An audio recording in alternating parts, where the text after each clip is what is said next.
નમસ્કાર, હું છું કૃષ્ણા પટેલ. આપ નિહાળી રહ્યા છો રિયલ પાવર ન્યૂઝ. ઉપરવાસમાં ભારે વરસાદ થતા કડાના ડેમમાંથી પાણી છોડતા પાદરામાં મહીસાગર નદીનું રૌદ્ર સ્વરૂપ.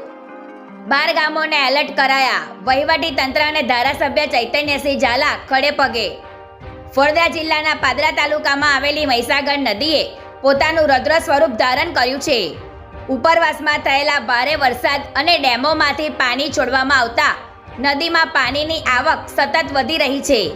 આ પરિસ્થિતિને કારણે મહીસાગર નદી તેના બંને કાંઠે છલકાઈ રહી છે, જેના ડ્રોન કેમેરાના દ્રશ્યો સામે આવ્યા છે. આ દ્રશ્યોમાં નદીનું વિશાળ અને શક્તિશાળી સ્વરૂપ સ્પષ્ટપણે જોઈ શકાય છે, જે સ્થાનિક લોકો માટે ચિંતાનો વિષય બન્યો છે. નદીમાં પાણીની સપાટી વધતા આસપાસના વિસ્તારોમાં પૂરનું જોખમ વધી ગયું છે, જેના પગલે તંત્ર દ્વારા તાત્કાલિક પગલાં લેવામાં આવ્યા છે.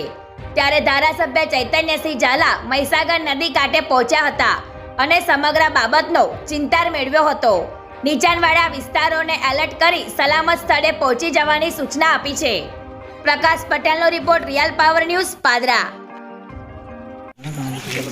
ઉપરવાસમાં વધુ વરસાદ થતાં કડાના ડેમમાંથી મહીસાગર નદીમાં પાણી છોડવામાં આવ્યું છે, જેથી કરીને પાદરા તાલુકાના કાંઠા વિસ્તારના ગામોમાં હાલ મહીસાગર નદીમાં પાણીનું સ્તર વધી રહ્યું છે, જેથી કરીને આ પરિસ્થિતિની જાણકારી મેળવી છે અને પાણી જો વધુ પ્રમાણમાં વધતું હોય તો નીચાણવાળા વિસ્તારોમાંથી લોકોના સ્થળાંતર માટેની વ્યવસ્થા કરવામાં આવી છે અને ત્યાં સુધી સૌને સાવચેત રહેવા માટે જણાવવામાં આવ્યું છે અને આના માટે પ્રશાસન એ સજાગ છે અને જરૂરી તમામ વ્યવસ્થાઓ પૂરી પાડવા માટેની હાલ જાણકારી આપી દેવામાં આવી છે.